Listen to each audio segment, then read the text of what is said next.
My name is Vex Torian, and I was a planetary broadcast technician on Calith Prime when the Angels of Death came to our world. I need you to understand something before I tell you what happened. When the Astartes arrive on your world, they do not come as saviors, they do not come as protectors. They come as instruments of the Emperor's will, and his will is absolute, uncompromising, and utterly without regard for what you might call mercy. The Vox relay station where I worked sat on a plateau 17 kilometers northeast of Caleth's primary hive city. It was a small facility, just 6 permanent staff and a rotating crew of maintenance serfs. Our job was simple: receive astropathic transmissions from the system's edge, amplify them, and broadcast them across the planet's surface. Communications, coordination, the lifeblood of imperial civilization flowing through copper wire and ceramite conduits. For 23 years, I had worked at Station Tertius 7. 23 years of monitoring frequencies, adjusting signal gain, replacing burnt-out Vox units, and filing reports that no one would ever read. It was honest work, necessary work. The kind of work that keeps the Imperium functioning, one small component at a time. The first sign of trouble came on a Tuesday morning, local time. I was alone in the primary control room, running diagnostics on the long-range transmitter array when the emergency priority channel crackled to life. The voice that emerged from the speaker was mechanical, processed through multiple layers of encryption and static scrubbing, but the authority behind it was unmistakable. All civilian broadcasting facilities, priority override Crimson. Imperial Navy Battle Group entering system. Prepare for communications blackout. Duration unknown. Compliance is mandatory. That was it. No explanation, no context, no reassurance that everything would be fine, that the Navy was here to help, that loyal Imperial citizens had nothing to fear. Just a command, cold and absolute. I followed protocol, switched all active transmissions to standby, activated the emergency beacon that would signal our compliance to any Imperial vessels in orbit, locked down the transmitter array and secured all classified materials in the vault beneath the station, standard procedure during military operations, though I had never actually had to implement it before. Then I waited. The sky above Calith Prime began to change 3 hours later. Ships emerged from the warp at the system's edge, their massive forms visible even from the planet's surface as they caught and reflected the light of our star. Not the sleek, predatory shapes of Navy vessels I had expected, but something else, something larger, blockier, more brutal in their design. Astartes battle barges. I recognized them from the propaganda vids and training materials every Imperial citizen was required to study. The Emperor's Angels, his Space Marines, coming to our world. My first thought, Emperor forgive me, was not relief or gratitude, it was fear. You see, when the Astartes come to your world, it means something has gone very, very wrong. They are not dispatched for minor infractions or routine compliance checks. They are unleashed when entire systems hang in the balance, when the very fabric of Imperial authority is threatened, when lesser forces have failed and only the most extreme measures remain. What had we done? What had happened on Calith Prime that required the attention of the Emperor's finest warriors? I activated the station's passive monitoring array and began scanning local frequencies, searching for any clue about what was unfolding. The civilian channels were chaos. Reports of orbital bombardments on the planet's secondary continents, mass arrests in the hive cities, whole districts going dark, their Vox networks suddenly silent. But it was the military frequencies that truly chilled me. Fragments of transmissions, heavily encrypted and mostly incomprehensible, but the emotion behind them was clear enough. Panic, desperation. The kind of fear that comes when trained soldiers realize they are facing something beyond their understanding or ability to combat. Sector 7. 7 compromised. Repeat. Sector 7. 7 is lost. Request immediate extraction. Position overrun. Emperor preserve us, they're in the walls. All units fall back to secondary perimeter. Do not, repeat, do not attempt to engage the enemy directly. Enemy. What enemy? Caleth Prime was a loyal imperial world, had been for over 6,000 years. Our tithes were paid on time, our faith was pure, our obedience absolute. Who would dare challenge imperial authority here, in the heart of a system that had never known rebellion? The answer came at sunset, when the first drop pods began to fall. They came down like meteors trailing fire and superheated plasma as they punched through the atmosphere. Hundreds of them spread across the planet's surface in a pattern too precise to be random. Each pod was the size of a small building, armored and reinforced to survive impact with enough force to level city blocks. From my position at the relay station, I watched them streak across the darkening sky, each one a promise of violence to come. They were beautiful, in their way. Perfect instruments of war designed for a single purpose and executed with flawless precision. But there was no comfort in that beauty, no reassurance in that precision. Because I knew what was inside those pods. The angels of death had come to Caleth Prime, and nothing would ever be the same. Night fell, and with it came the sounds of war. Distant explosions echoed across the plateau, their light visible as brief, orange flowers blooming on the horizon. The civilian communications networks went dead one by one, cut off either by enemy action or imperial decree. Even the military frequencies grew quiet, their chatter replaced by an ominous silence that spoke of battles concluded and positions secured. I remained at my post, following the last orders I had received: maintain communications blackout, monitor for further instructions, await clarification from proper authority.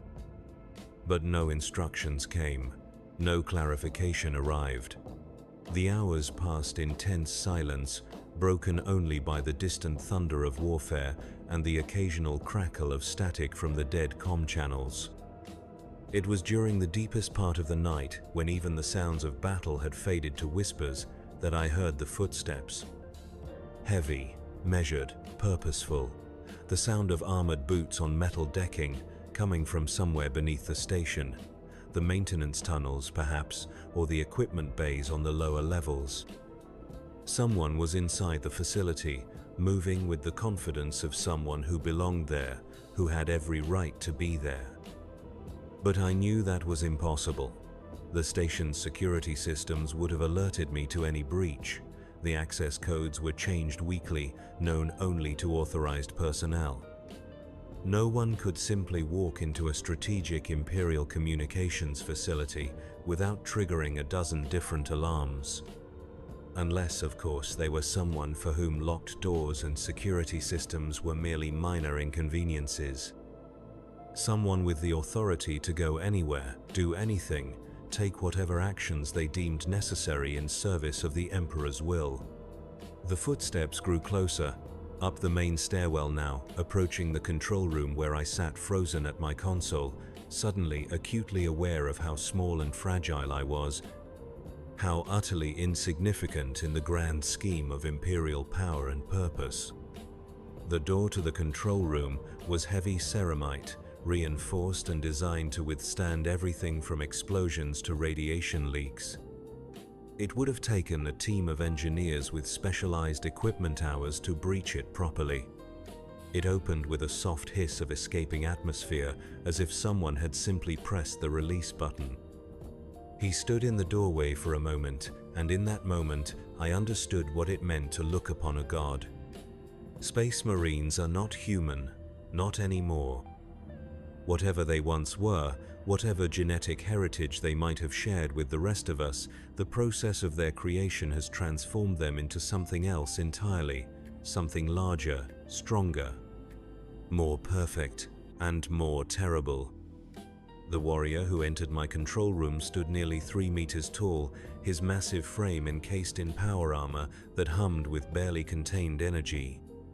The armor itself was a work of art, every plate and joint crafted with a precision that spoke of millennia of technological advancement. But it was also practical, functional, designed for war in its purest, most absolute form. The colors were deep blue and bone white, marked with heraldry I recognized from the teaching vids, ultramarines. The Emperor's finest, the exemplars of what the Astartes could be when they functioned as intended. If any of the Emperor's angels could be trusted to show restraint, to consider the welfare of Imperial citizens in their calculations, it would be them. That thought should have been comforting. It was not. The Space Marine's helmet was a masterwork of intimidation, its lenses glowing with a cold electronic light that seemed to pierce straight through flesh and bone to examine the soul beneath. When he turned his head to look at me, I felt something inside my chest clench tight, as if my heart had forgotten how to beat properly. "Vextorian," he said, and his voice was like distant thunder filtered through a Vox grill. Each word was perfectly pronounced, utterly without emotion, carrying the weight of absolute authority. Planetary Broadcast Technician, Classification 7 Delta Prime, age 47 standard Terran years, service record clean, loyalty rating acceptable. He knew me, not just my name, but my entire history, my classification, my service record. Details that should have been buried in bureaucratic files somewhere in the Hive City's administrative centers. The implications of that knowledge settled over me like a burial shroud. "My lord," I managed to say, though my voice came out as barely more than a whisper. The proper forms of address, drilled into every Imperial citizen from birth. Show respect, show deference. Show absolute, unquestioning obedience to those who serve the Emperor more directly than you ever could. The Space Marine stepped fully into the control room, and I became acutely aware of just how small the space was. His presence filled it completely, making the banks of monitors and communication equipment seem like toys in comparison. The deck plates groaned under his weight, and I could hear the subtle whir of servo motors adjusting to maintain his balance. "You have maintained operational security during the current military action," he continued, his gaze never leaving my face. "This compliance is noted and appreciated." Appreciated. As if my obedience to direct orders was somehow optional, something for which gratitude was appropriate rather than simple expectation. The disconnect between his words and the reality of my situation was almost surreal. "Thank you, my lord," I replied, because what else could I say? What else was there to say when a living legend, a warrior who had probably fought in battles that shaped the fate of entire sectors, acknowledged your existence? He moved to one of the monitoring stations, his armored fingers manipulating the controls with surprising delicacy. The movements were precise, economical, completely familiar. He knew this equipment better than I did, despite the fact that I had worked with it for over 2 decades. "The enemy has been neutralized," he said, his attention focused on the displays showing orbital traffic patterns and communication network status.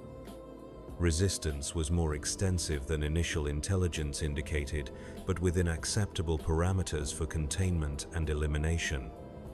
Enemy, that word again, on my world, in my system, among people I might have known, might have worked with, might have shared meals with in the Hive City's communal dining halls. "What enemy, my lord?"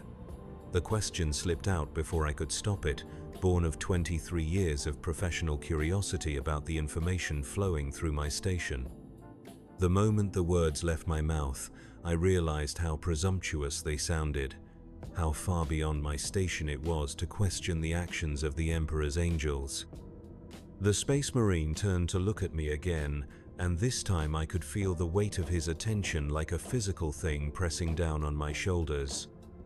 For several long seconds he said nothing, and I began to wonder if I had just made the last mistake of my life. Genestealer cult, he said finally. Fourth-generation hybrids, approximately 60% of the planetary population.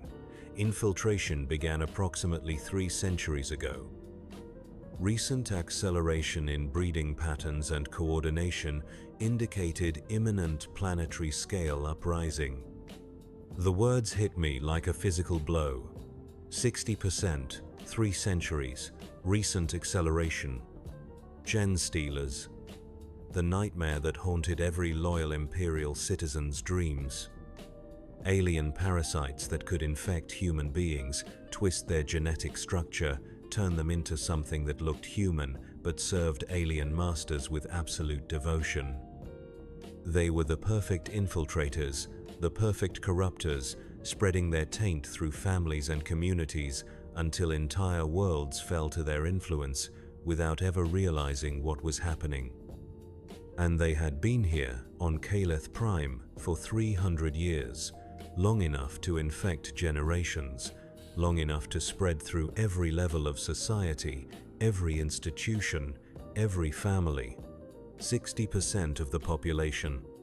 My neighbors, my colleagues, the people I bought groceries from, the mechanics who serviced my ground car, the administrators who processed my work reports.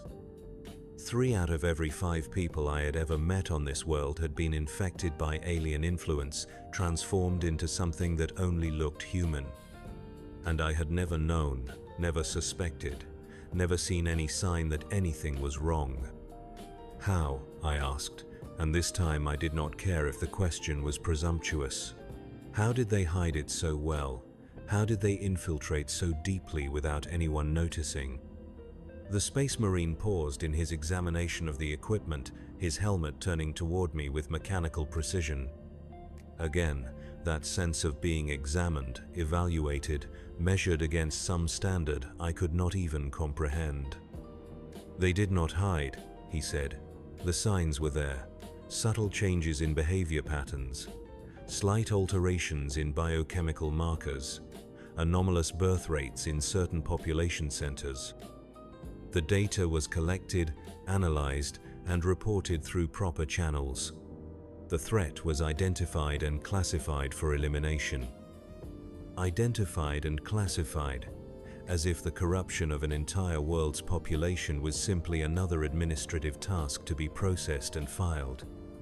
The casual tone in which he delivered this information was somehow more chilling than any amount of rage or hatred would have been. But we didn't know. I said, the population, I mean. We weren't warned. We weren't told to watch for signs or to report suspicious behavior or to take precautions. Correct, the Space Marine replied. Public awareness of Genestealer infiltration would have accelerated their timetable and forced premature action. The cult would have gone underground, made themselves harder to identify and eliminate. Instead, they were allowed to operate openly while comprehensive intelligence was gathered on their leadership structure, breeding facilities, and communication networks. Allowed to operate openly while comprehensive intelligence was gathered. The implications of what he was saying began to sink in, and with them came a cold understanding that made my hands shake as I gripped the edge of my console. We had been bait. The entire loyal population of Caleth Prime, all the uninfected citizens who had continued their lives in ignorance, had been used as bait to draw the Genestealers into the open. The Imperium had known about the infestation for Emperor knew how long, had watched it spread and grow and corrupt more and more of the population, all while gathering data and preparing for this moment. How many people had died because they were not warned? How many had been infected who might have been saved if they had known what to watch for? How many families had been destroyed while Imperial intelligence agencies quietly observed and took notes? The uninfected population, I said, my voice barely above a whisper. What happens to them? The Space Marine's attention had returned to the equipment, his armored fingers adjusting settings and checking readouts with methodical precision. For a moment, I thought he had not heard my question or had chosen to ignore it as irrelevant to his mission. "Quarantine protocols are in effect," he said, without looking up from his work. "All surviving population centers are sealed, pending completion of genetic screening procedures. Individuals confirmed free of taint will be relocated to appropriate facilities for processing and reassignment."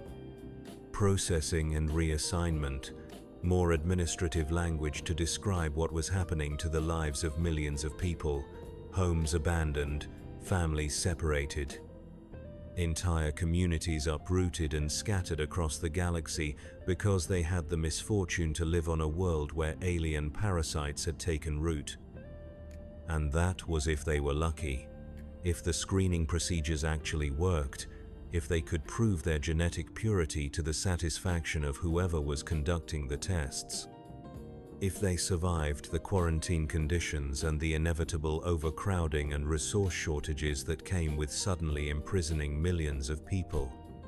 I thought about my apartment in the Hive City, my small collection of books and music recordings, the pictures of my parents, dead now for 15 years, that I kept on the shelf above my bed. The little garden I maintained on the building's roof, where I grew vegetables and flowers in defiance of the city's recycled air and artificial light. All of that was gone now.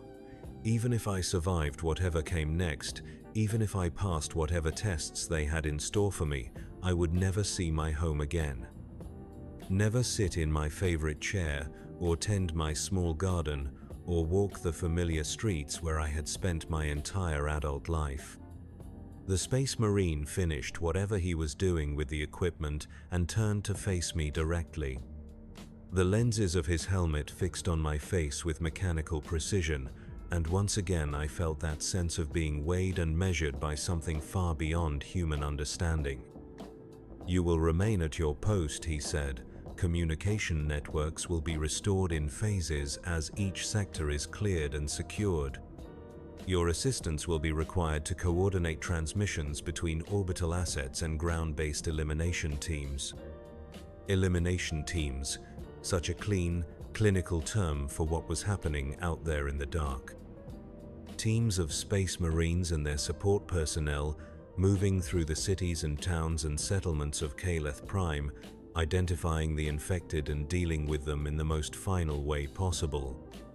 "Yes, my lord," I said, because what else could I say? Refuse? Abandon my post? Run screaming into the night like some kind of madman? The Space Marine could probably kill me without even thinking about it, crush my skull with one hand while barely registering the effort required. But more than that, where would I run to? What shelter could I find on a world where 60% of the population had been revealed as alien-tainted monsters, and the remaining 40% were being processed through quarantine camps like livestock? "One more thing," the Space Marine said, and something in his tone made me look up from my hands, meet those glowing lenses directly for the first time since he had entered the room. "You will not speak of this conversation to anyone, not to other Imperial personnel, not to the elimination teams, not to the processing staff when you are eventually transferred to quarantine. The details of ongoing operations are classified at levels far above your clearance rating." "I understand, my lord." "Do you?" he asked, and now there was something different in his voice. Not anger, exactly, but a kind of cold intensity that made the hair on the back of my neck stand up. "Do you truly understand what you have witnessed here, what you have learned?" I thought about that question, really thought about it, and realized that I did understand more than I wanted to, more than was comfortable, or safe, or sane. I understood that the Imperium had known about the gene stealer infestation on my world for decades, possibly centuries, and had done nothing to warn the population or prevent its spread. I understood that millions of innocent people had been sacrificed as part of some larger strategic calculation. their lives deemed acceptable losses in service of gathering intelligence and preparing for total elimination of the threat. I understood that the Space Marine standing before me had probably participated in similar operations dozens or hundreds of times, that the clinical detachment with which he discussed the destruction of entire populations was born of experience with exactly this kind of decision-making. And I understood that from the perspective of the Imperium, of the Emperor's angels, of anyone operating at the level of galactic strategy and species-wide survival, this was the right choice. The only choice. The necessary choice.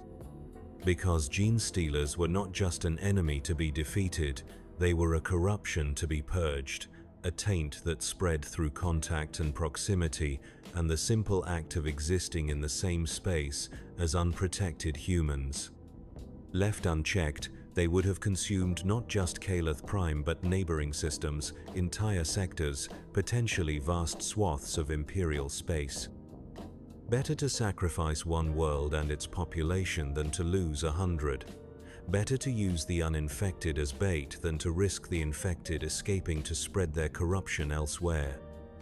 Better to destroy everything than to allow even the smallest chance of the taint surviving. It was logical, strategic, even, in its own terrible way, compassionate, because it prevented far greater suffering in the long term. And it was the most horrifying thing I had ever contemplated. "Yes, my lord," I said. "I understand." The Space Marine studied me for a few more seconds, those glowing lenses searching my face for any sign of doubt or rebellion or failure to comprehend the full implications of what I had learned. Whatever he saw there must have satisfied him because he nodded once, a barely perceptible motion of that massive armored head. "Good," he said. "Resume normal operations. Restoration of communication networks will begin in 6 hours. You will receive detailed instructions through secured channels." He turned to leave, moving with the same measured precision that had marked his arrival. But as he reached the doorway, he paused, looking back over his shoulder at where I sat frozen at my console. "Vex Torian," he said, and again my name sounded strange coming from that inhuman voice, processed through Vox grills and amplifiers until it barely resembled human speech. "Yes, my lord." "You served the Emperor well today. Your loyalty and competence have been noted. These qualities will be considered favorably during your processing and reassignment." And then he was gone, leaving only the lingering scent of machine oil and ozone and something else I could not identify. Something that might have been death, or might have been the peculiar smell that clung to warriors who had spent their lives dealing it out in the Emperor's name. I sat alone in the control room for a long time after that, staring at the banks of silent equipment and trying to process what had just happened. The Space Marine had spoken to me as if I were a person. As if my service mattered, as if my loyalty and competence were virtues worthy of recognition and reward. But he had also made it clear that I was utterly powerless, completely at the mercy of forces so far beyond my understanding that I might as well have been an insect caught in a hurricane. My world was gone. My life as I had known it was over. Everyone I had ever cared about was either dead or imprisoned or scattered to the far corners of the galaxy. And this was considered a successful operation, a victory for the Emperor and his servants. I thought about the way the Space Marine had described the infected population, 60%, as if they were not people who had lived and worked and loved and raised families, but simply statistics in a report. Acceptable losses in a strategic calculation that encompassed scales of time and space I could barely imagine. But then I thought about what genestealers actually were, what they did to the people they infected. I remembered the training vids, the warnings drummed into every Imperial citizen from childhood. The way the alien taint twisted human genetics, turned loving parents into creatures that would sacrifice their own children to serve alien masters. The way entire civilizations could be corrupted from within, rotting away until nothing remained but a hollow shell wearing the face of humanity. 60%. More than half the people on my world had been transformed into something that was no longer recognizably human, no longer capable of loyalty to the Emperor or love for their families or any of the things that made life worth living. They had become weapons in an alien war against everything I held sacred. Did it matter that they had not chosen this fate? Did it matter that they might not even have known what was happening to them as the genetic modifications took hold and rewrote their fundamental nature? Did it matter that some of them had probably fought against the change, struggled to maintain their humanity, even as it was stripped away piece by piece? From the perspective of galactic survival, of species-wide preservation, of loyalty to the Emperor above all other considerations, it did not matter, could not be allowed to matter. Because the alternative was the slow corruption and eventual destruction of everything the Imperium represented. The Space Marine was right. It was the only choice, the necessary choice. But sitting there in that silent control room, surrounded by the tools of my trade and the remnants of my former life, I found myself wishing that I had never learned this truth. That I could have remained ignorant, just another civilian going about his daily routine, unaware of the vast machinery of war and politics and species-level survival that ground on above and around and through the lives of ordinary people. Because now I knew what it cost to keep the Imperium functioning, what sacrifices were considered acceptable in service of the greater good, what prices were paid by people who never even knew they were paying them. And I knew that tomorrow I would get up, return to my post, and help coordinate the communications that would make similar operations possible on other worlds, in other systems, wherever the enemies of mankind had taken root and needed to be torn out by the